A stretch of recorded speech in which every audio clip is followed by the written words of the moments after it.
Good morning and welcome to the Rant Podcast, episode number 001, coming to you on the morning of January 7th, 2015. I'm your host, Nick Callahan. I surely hope everyone had a safe and loving holiday season as we embark on our journey through a lovely 2015 together.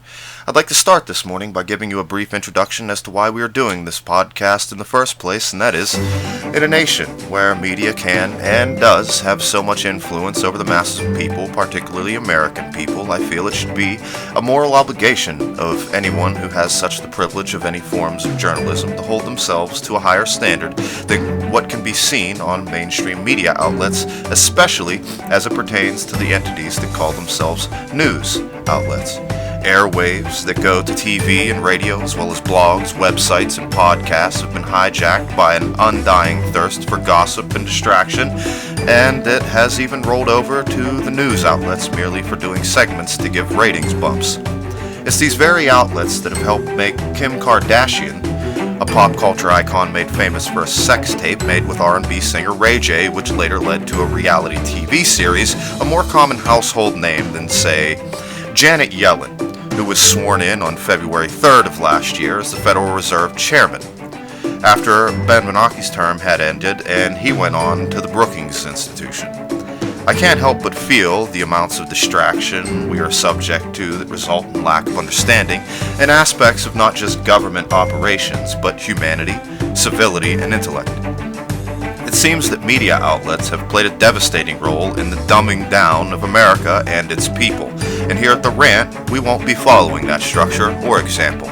We wish to only inform you on a weekly basis to real issues that affect real people in real places. So, if you were looking for gossip on what Taylor Swift had for breakfast today, or what Kanye West thinks about the advancements in breast implant surgery, I regret to inform you, you are in the wrong place. For the rest of you, interested in matters of liberty, freedom, consciousness, and most importantly, compassion for others and humanity, we welcome you once again to the Rant Podcast, episode number 001. I'm Nick Callahan. Settle in and enjoy our journey as we embark on a year that may make or break this once great nation of the United States of America.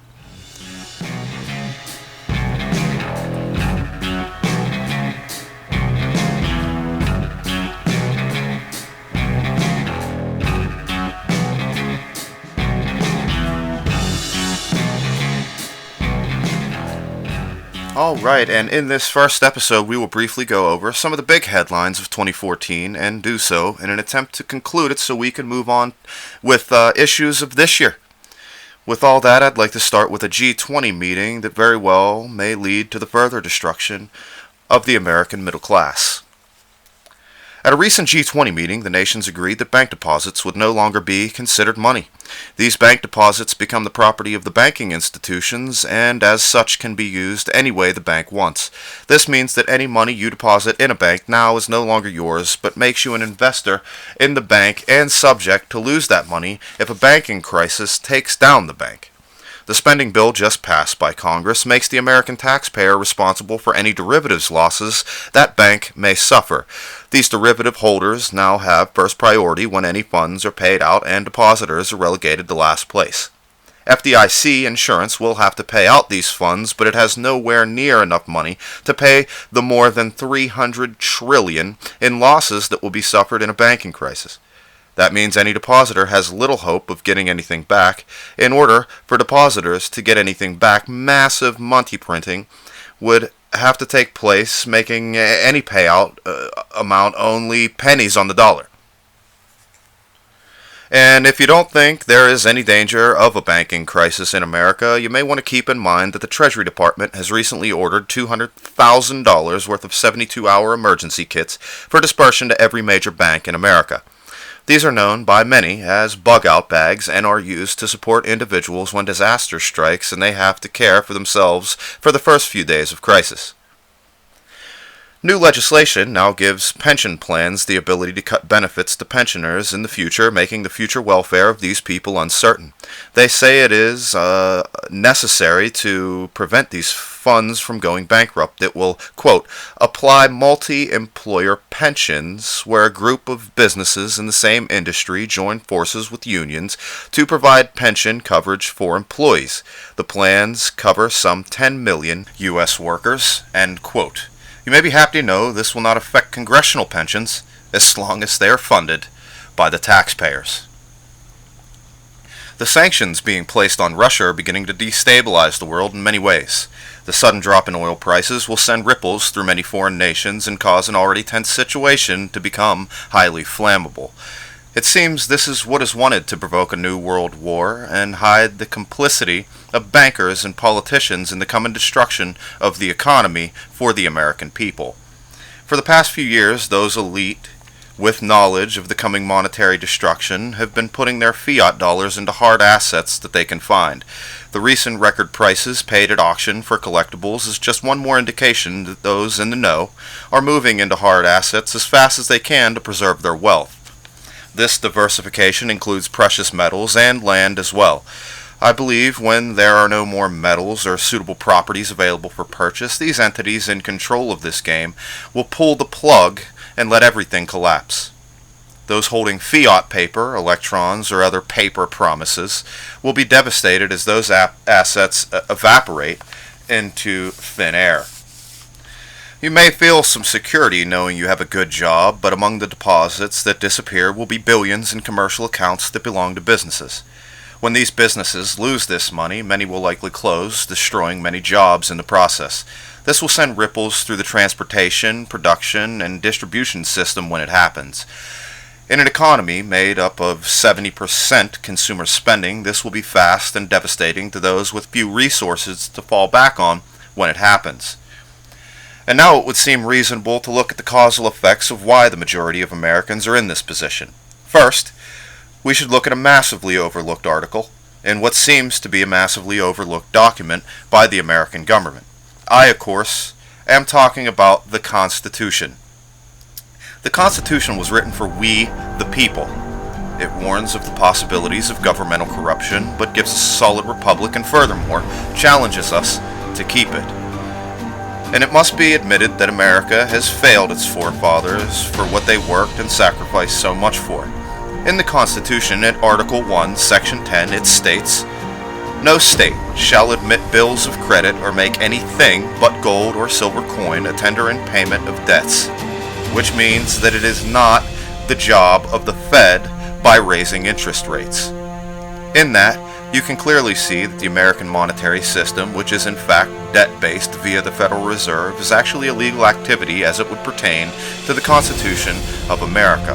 The dollar of 1913, when the Federal Reserve Act was signed by President Woodrow Wilson, is now worth approximately 3 cents. The overwhelming reduction in the spending power of the American dollar by forced inflation and perpetual war can no longer be brushed under a rug by the American people, no matter how big the broom is. A question must be raised not only to our government, but to the American people who are appointing these officials as representatives of, well, you guessed it, the American people. And that question is this: how can the original intent of this country and its founders shine through when our entire economic and cultural institutions have been perverted by ideologies of a world we had worked so hard to get away from? America is a place that needs to go back to leading by example and not by force, and the first step to any solution is to first recognize that there is a problem that needs to be resolved. America is the world's leader in defense spending. We spend as much as the next 26 top countries combined in defense spending, 25 of whom are allies. America is in a state of perpetual war, mostly in the Middle East, to control oil and poppy, a drug that can produce heroin. Maybe another question that should be raised is, why does America have children with assault rifles guarding the poppy fields? A fact that can go along with that question is that 70% of the heroin on the entire planet comes from the poppy fields that American soldiers now stand on guard for. But here on the home front, a major problem is that this once great nation is now reduced and victimized by corporate fascism. Corporate fascism, in case anyone isn't aware, is when states combine themselves with the interest of corporations, which then affect and, in some cases, help write laws for the American taxpayers. Laws that will be passed by Congress. This also pertains to the banking system and systems who also are writing congressional legislation. An example, the Citigroup legislation that 80% of was written by Citigroup itself. This was a House bill that would allow banks like Citigroup to do more high-risk trading with taxpayer-backed money. Was written almost entirely by Citigroup lobbyists. The bill passed the House in October 2013, but the Senate never voted on it. For months, it was all but dead, but the city-written bill resurfaced. Lawmakers snuck the measure into a massive 11th-hour government funding bill that congressional leaders negotiated in the hopes of averting a government shutdown. The city-drafted legislation will benefit 5 of the largest banks in the country, and those are Citigroup, J.P. Morgan Chase, Goldman Sachs, Bank of America, and Wells Fargo. These financial institutions control more than 90% of the $700 trillion derivatives market. If this measure becomes law, these banks will be able to use FDIC-insured money to bet on nearly anything they want. And if there's another economic downturn, they can count on a taxpayer bailout of their derivatives trading business. The bill, sponsored by 2 Democrats and 2 Republicans, passed easily out of the House Financial Services Committee on a 53-6 vote.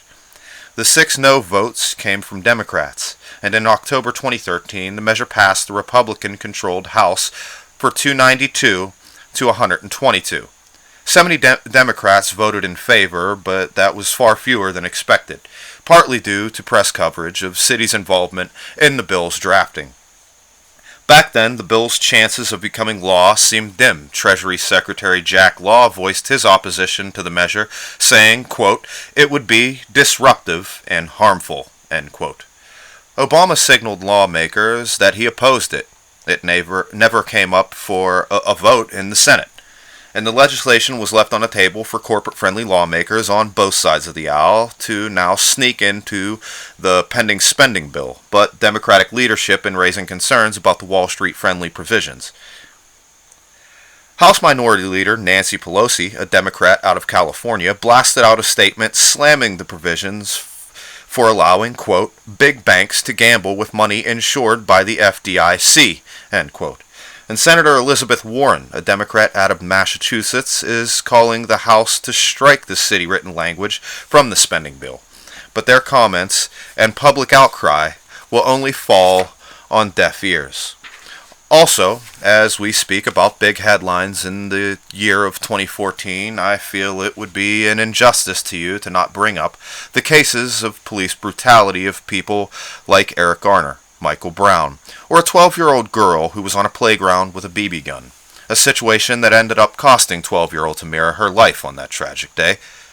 Eric Garner was a man in his 40s who on July 17, 2014 in Staten Island was approached by New York Police Department and accused of selling loose cigarettes without state taxation, which is illegal in the state of New York. Garner pleaded his case and expressed that he was not guilty of what he was being accused of and that he was tired of being harassed by police. Officers, including Daniel Pantaleo, approached Eric Garner to arrest him on the suspicion of selling these loosies, but Garner pulled his arms away from officers upon the apprehension.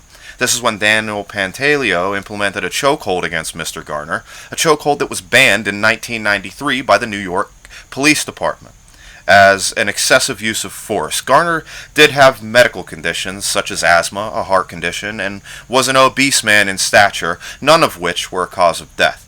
The New York City medical examiner ruled his death a homicide. It would seem at that point in the story that you would have a slam dunk case in front of a grand jury as far as indictments were concerned. The cherry on top would have been the irrefutable video evidence of the entire incident being caught on film by then 24-year-old Ramsey Orta. But that was not the case. The grand jury did not indict Daniel Pantaleo or any of the officers that were involved. They did, however, indict Ramsey Orta on a weapons charge on August 2nd. August 9th, 2014, 18-year-old Michael Brown was shot 6 times and killed by Ferguson, Missouri police officer Darren Wilson. The incident first began in a local convenience store where video surveillance from inside the store shows Michael Brown getting a pack of cigarillos and stealing them. When the store clerk approaches Brown to confront him of his theft, we see a David and Goliath type of scenario. Michael Brown was 6 foot 4 inches tall and weighed approximately 260 pounds. The store clerk, a mere 5 foot 6 inches tall and weighing nearly 140 pounds. Brown strong-arms the store clerk, shoving him out of the way, and leaves the store. It's at this time that Michael Brown and his friend Dorian Johnson began walking in the middle of the street, disrupting traffic, and Darren Wilson, who was on patrol and passing by the area, noticed the disruption and backed up his Ferguson PD squad car, blocking the two from continuing up the street. This is where an altercation began at the window of the squad car between Brown and Wilson. Michael Brown fled from the scene on foot, and Darren Wilson began a pursuit of Michael Brown. Wilson fired a total of 9 rounds, hitting Michael Brown 6 times and costing him his life. I personally don't feel that this case can be argued or defended quite the way that the Eric Garner case can, and though I in no way feel that Michael Brown should have lost his life for such a petty theft, we have video evidence that shows Brown strong-arm robbing a convenience store for a product that cost a mere 99 cents on average. He physically assaulted the store clerk and a police officer, and in my own personal opinion, was not a gentle giant like the media painted him to be. The case of Eric Garner, however, did not leave much room for speculation, and as it pertained to the incident he was involved in. The video clearly shows that Eric Garner was in no way violent towards police, or anyone else for that matter. He was choked, illegally, by police in broad daylight on a busy Staten Island street. EMTs did arrive on the scene, but did not attempt CPR, and stated, quote, that he was still breathing when they put him on a stretcher and got him into the ambulance, end quote. They announced his death 1 hour later at a New York hospital and claimed it was heart failure. I would have to argue in return that being choked to death will indeed stop your heart. Daniel Pantaleo, at the very least, should have been brought up on manslaughter charges and held accountable for his inhumane actions against another human being. I continue to stress that an issue in these ever-growing number of police brutality cases is a matter of training. I am not condemning every man or woman that has chosen to become a police officer. I, too, understand that there are good people in law enforcement whose credibility and or reputation has been or may forever be damaged by the actions of a small number of corrupt or poorly trained police. I again raise the question on why it is that lawyers go through 4 and sometimes up to 10 years of schooling plus passing bar exams to practice law in courts, and in most cases police academies train for 3 to 6 months, and then those young men and women are handed guns and badges and put into squad cars to enforce those laws on the streets. Seems to be something has slipped into the cracks that riddle the system that we are all a part of, and in the case of young Tamira, Michael Brown, Eric Garner, and countless others that have fell victim to. And now, moving on, in other 2014 topics, the continued headline is ISIS, or is it ISIL, or is it just IS? Let's go over what these groups are and see if we can distinguish a difference between them. Much confusion was had by the American public when President Barack Obama repeatedly referred to ISIS as ISIL. ISIL refers to the entire region and not just Iraq and Syria. And now it seems to be that it is just referred to as IS in an attempt to eliminate such confusion. ISIS means the Islamic State of Iraq and Syria. ISIL is the Islamic State of Iraq and the Levant. IS just means Islamic State. Now let's backtrack and look at what the Levant is. And what the Levant is it's a land bridge in the Middle East that connects Turkey and Egypt. If you were to look at a map of the area, you would see that the Levant is made up of Cyprus, Jordan, Lebanon, Palestinian territories, and of course Egypt and Turkey on either side. The U.S. in June of 2014 had met with Iranian leaders to discuss possibilities of destroying such a threat, but refused to cooperate militarily with Iran. However, the U.S. did agree to work with Turkey, who has assembled a brigade of tanks and soldiers in Damascus to deal with the threat, to which the U.S. informed Turkey that, if needed, it would send similar brigades and soldiers numbering upwards of 15,000 to back Turkey in an attempt to keep the threat of the Islamic State either at bay or destroying it completely. The reason that ISIS or ISIL or IS is such a threat is that they are driven by religious intent, which is commonly called jihad, which means war or death to non-believers. Furthermore, meaning that if you don't believe in the God or deity that they do, you must die. ISIS, a once splinter of Al-Qaeda, was capable to patch up their differences the two groups had in Syria. ISIS was able to take control of a town in Libya where they forced gender separation and beheadings upon civilians. If I were to interject an opinion on the Islamic radicals, it would be that we, meaning the American government media, have given them too much publicity, resulting in more power for these terrorists. Did we want to know what is going on when our government is involved? Of course we do. Does it need to be covered on every major media outlet for months on end, 24 hours a day and 7 days a week? I think not. Especially when no new developments had been made. I would also have to say that it is not the duty of the American military to police the world. It's bad enough that we have a fascist police state here at home that we have to work on in order to restore some of our civil liberties, but to force ourselves upon the world as if we have a clue what every nation in the world should act like or what they want, when we can't even handle our own country, is frankly a little absurd. This wasn't our war.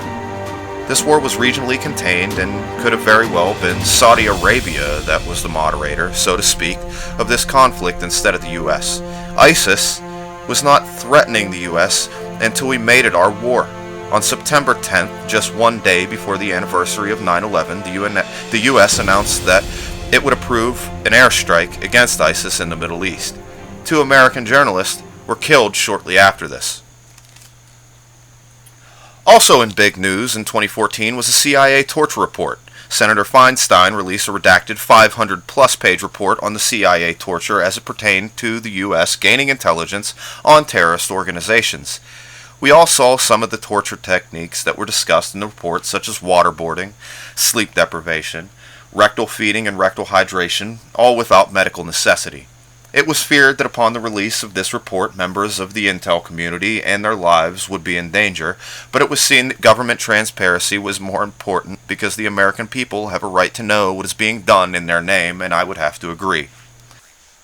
That said, I don't think if put to a national vote that the majority of the American people would want people tortured in any way using any technique, especially when 26 of the people that were being detained were detained illegally. There were no charges, no wrongdoing, also no due process, no jury, nothing. They put these detainees in what was described as a dungeon and being in worse condition than most prisons inside the U.S. President Obama, of course, had signed an executive order that allows the U.S. government to act in such a way, and it all be perfectly legal under that executive order. Also something the U.S. citizens had no say in. But the prevailing government transparency provided insight to the fact that Bush was not briefed during the first 4 years of the program and that Dick Cheney was the overseer of the program. He made claim that he was trying to protect Bush, but that may just be plausible deniability. President Obama, in a statement about the CIA torture report, was stated that, and I quote, "In the immediate aftermath of 9/11, we tortured some folks and did some things contrary to our values." End quote. What we got was a 500-page redacted version of the report, and Senator Feinstein is attempting to get the full report brought forth, which is a 6,000-plus page report. The report that was released was merely an outline, and look at all the uproar it has caused amongst the American people. Imagine what seeing the gritty details of the full report will cause, to which I say, rightfully so. It is our right as American citizens to know outright what it is that is being done on behalf of the American people. The bottom line is that America committed inexcusable crimes against humanity, and the people responsible should be held accountable. The CIA Director John Brennan went on record and stated the CIA was in no way spying on the Senate Select Committee of Intelligence or the Senate. That statement later had to be redacted and an apology had to be made on the record because he flat out lied to the American people as well as the SSCI and the Senate. Which raises yet another vital question. Do you still think that the American government and its intelligence agencies and branches care about you or the American people?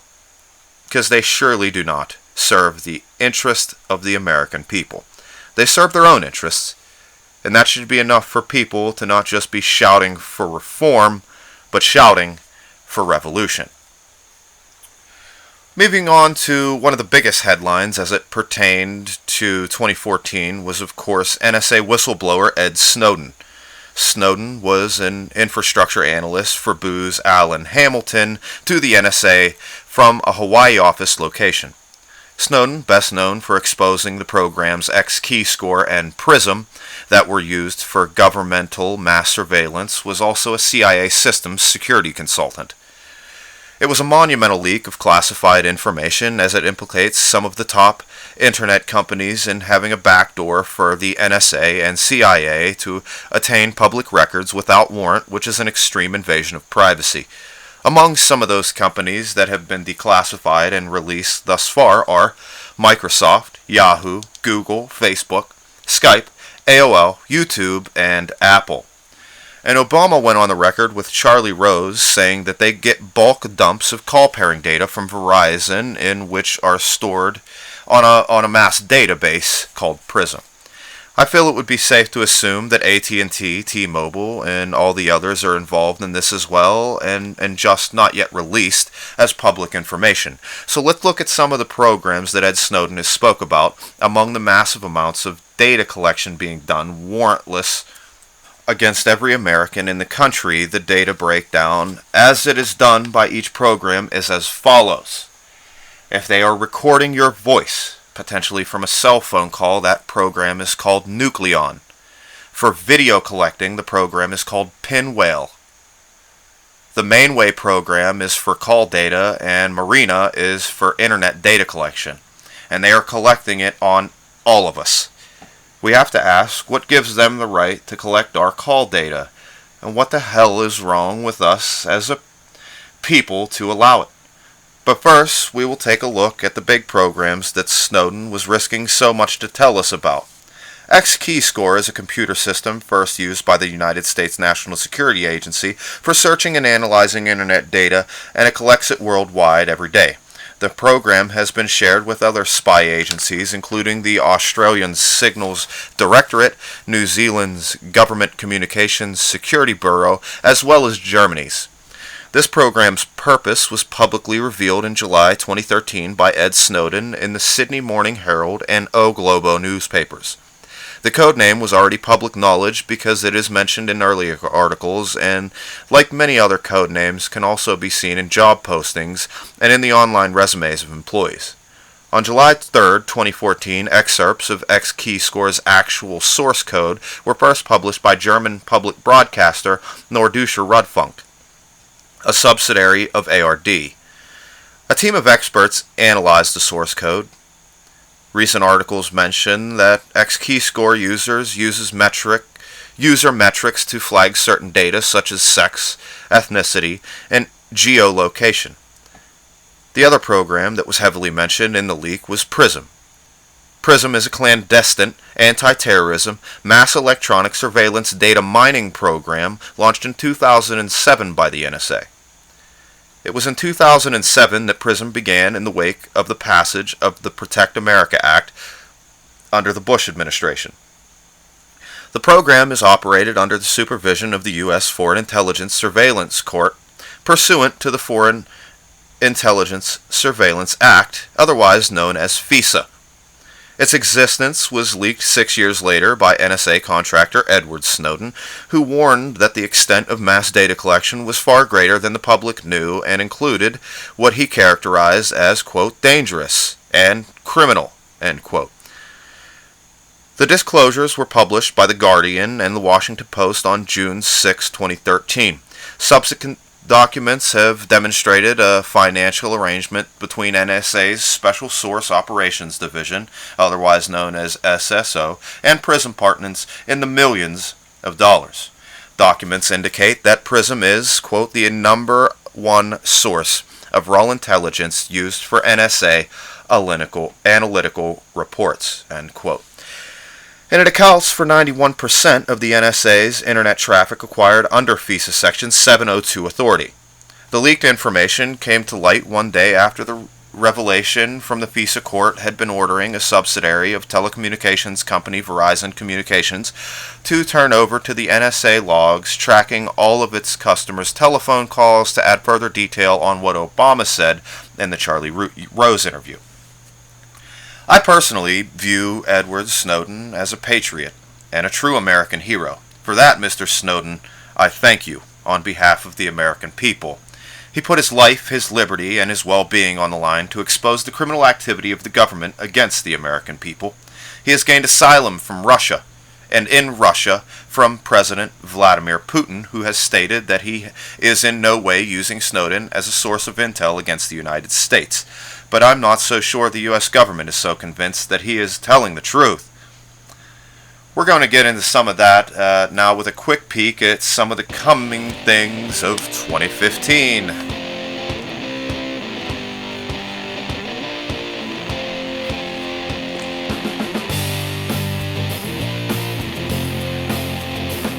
As we conclude our wrap-up of the 2014 year with Snowden and his asylum with Putin in Russia, and after the leaks of NSA and CIA privacy invasions on the American people, it seems that the greedy and tyrannical evil empire we call the American government is now going to shove this privacy invasion right down our throats. They're calling this delightful act the 2015 Intelligence Authorization Act. This act is also known as H.R. 4681. And as you will all soon see, is a piece of legislation that authorizes, publicly now, the collection of all your data on the internet, cell phones, and any other telecommunications device without court order. So in review, and to put as simply as humanly possible, the 2015 Intelligence Authorization Act is the government granting itself full access to all of what would and should be private records for every American citizen in the country, and doing it all without warrant. It is the government's position, until this matter passes through Congress, to obtain a warrant if suspicion is raised on a certain matter inside the databases. But it would be hard to believe that they are doing that, or have ever been doing that, based on the inner workings of this piece of legislation, in particular Section 309, which is titled Procedures for the Retention of Incidentally Acquired Communications. There is a White House petition that is going around, so if this frightens you and the safety and or privacy of your family, please be sure to find and sign that petition. Another massive piece of legislation in House Resolution is House Resolution 758, which will be our final segment of the episode of the Rant podcast. H.R. 758 could very well put us at war with Russia, so I will be dissecting this with extreme caution so that you know the facts. Words cannot express how catastrophic the U.S. going to war with Russia would be. It could very well lead to what we would know as World War III. Ron Paul was able to comment on H.R. 758 and said the following, and I quote, "This very well may be the worst piece of legislation ever." Resolution 758 was billed as a resolution strongly condemning the actions of the Russian Federation under President Vladimir Putin, which has carried out a policy of aggression against neighboring countries aimed at political and economic domination. In fact, the bill was 16 pages of war propaganda that should have made even neocons blush if they were capable of such a thing.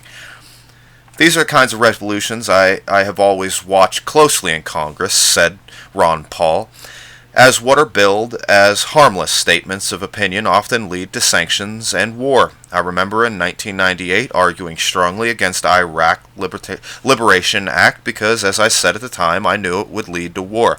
I did not oppose the act because I was an admirer of Saddam Hussein, just as now I am not an admirer of Putin or any foreign political leader, but rather because I knew then that another war against Iraq would not solve the problems and would probably make things worse.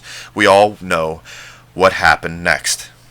That was a quote from Ron Paul himself on H.R. 758. That is why I could hardly believe they are getting away with it again, and this time with even higher stakes, provoking a war with Russia that could very well result in total destruction. If anyone thinks I'm exaggerating on how bad this resolution really is, let me just offer a few examples of the legislation itself. The resolution in paragraph 3 accuses Russia of an invasion of Ukraine and condemns Russia's violation of Ukrainian sovereignty. The statement is offered without any proof of such a thing. Surely with our sophisticated satellites that can read a license plate from space, we should have video and pictures of this Russian invasion. None have been offered. As to Russia's violation of Ukrainian sovereignty, why is it a violation of Ukrainian sovereignty for the U.S. to participate in the overthrow of that country's elected governments as it did in February? We have all heard the tapes of State Department officials plotting with U.S. ambassador in Ukraine to overthrow the government. We heard U.S. Assistant Secretary of State Victoria Nuland bragging that the U.S. spent $5 billion on regime change in Ukraine. Why is that okay? Moving on, in the resolution, paragraph 11 accuses the people in East Ukraine of holding, quote, fraudulent and illegal elections in November. Why is it that every time elections do not produce the results desired by the U.S. government, they are called illegal and fraudulent? Aren't the people of Eastern Ukraine allowed self-determination? Isn't that a basic and inherent human right? The resolution in paragraph 13 demands a withdrawal of Russia from forces from Ukraine, even though the U.S. government has provided no evidence the Russian army was ever even in Ukraine. This paragraph also urges the government in Kiev to resume military operations against the eastern regions seeking independence. Moving on in the resolution to paragraph 14, it states with certainty that the Malaysia Airlines Flight 17 that crashed in Ukraine was brought down by a missile fired by Russian-backed separatist forces in eastern Ukraine. This is simply incorrect, as the final report on the investigation of this tragedy will not even be released until this year, later on this year, and the preliminary report did not state that a missile brought down the plane. Neither did the preliminary report conducted with the participation of all countries involved assign blame to any side. In paragraph 16 of the resolution, it condemns Russia for selling arms to the Assad government in Syria.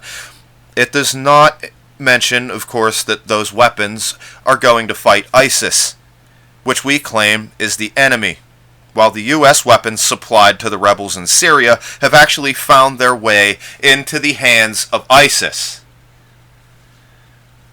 Paragraph 17 of the resolution condemns Russia for what the U.S. claims are economic sanctions or coercive economic measures against Ukraine. This, even though the U.S. had repeatedly hit Russia with economic sanctions and considering even more. Just look at this piece of legislation we're going over and you will see it. But moving on to paragraph 22 in the H.R. 78, it states that Russia invaded the Republic of Georgia in 2008. This is simply untrue. Even the European Union, or EU, no friend of Russia, concluded in its investigation of the events in 2008 that it was Georgia that started an unjustified war against Russia, not the other way around. How does Congress get away with such blatant falsehoods? Do members not even bother to read these resolutions before voting? It's a serious question. Do they not read it and just vote on it blindly? Apparently, I would have to say yes to that. They do. In paragraph 34, the resolution begins to even become comical, condemning the Russians for what it claims are attacks on computer networks of the United States and, quote, illicitly acquiring information about the U.S. government, end quote. In the aftermath of the Snowden revelations about the level of U.S. spying on the rest of the world, I think that we should probably ask, how can the U.S. claim the moral authority to condemn such actions in others? Chillingly, the resolution singles out Russian state-funded media outlets for attack, claiming that they distort public opinion. The U.S. government, of course, spends billions of dollars worldwide to finance and sponsor media outlets, including Voice of America and RFE/RL, as well as to subsidize independent media in countless countries overseas. How long before alternative information sources like RT are banned in the United States? This legislation brings us closer to that unhappy day when the government decides the kind of programming we can and cannot consume and calls such a violation freedom. Freedom! The resolution gives the green light in paragraph 45 to Ukrainian President to restart his military assault on the independence-seeking eastern provinces, urging the disarming of separatist and paramilitary forces in eastern Ukraine. And such a move will mean many more thousands of dead civilians. To that end, the resolution directly involves the U.S. government in the conflict by calling on the U.S. President to provide the government of Ukraine with lethal and non-lethal defense articles, services, and training required to effectively defend its territory and sovereignty. This means U.S. weapons in the hands of U.S.-trained military forces engaged in a hot war on the border with Russia. I don't know about you guys, but that surely doesn't sound like a very good idea to me. There are too many more ridiculous and horrific statements in this piece of legislation to completely discuss in full detail. Probably the single most troubling part of this resolution, however, is the statement that military intervention by the Russian Federation in Ukraine poses a threat to international peace and security. Such terminology is not an accident. This phrase is the poison pill planted in this legislation from which future, more aggressive resolutions will follow. After all, if we accept that Russia is posing a threat to international peace, how can such a thing be ignored? These are the slippery slopes that lead to war. This dangerous legislation that was passed on December 4th of 2014 with only 10 votes against, only 10 legislators are concerned over the use of blatant propaganda and falsehoods to push such reckless saber-rattling toward Russia. I speak for myself, and hopefully for many other Americans that hope to lift their voices against such war with Russia, as it will lead to a world war and cause entire U.S. economic collapse. But hey, that'll wrap it up for episode number 001 of the Rant Podcast. Again, I'm your host, Nick Callahan. Be sure to subscribe to us on YouTube, follow us on Twitter, and on Twitter we are at the Rant Podcast, and you can like us on Facebook at facebook.com/therantofficial. I'd like to thank you for tuning in and ask you to share this on your social media pages to help us gain some momentum in expanding facts and information about issues and topics that really matter. Signing off for the Rant Podcast, I'm Nick Callahan, and until next time, be kind to yourself and each other.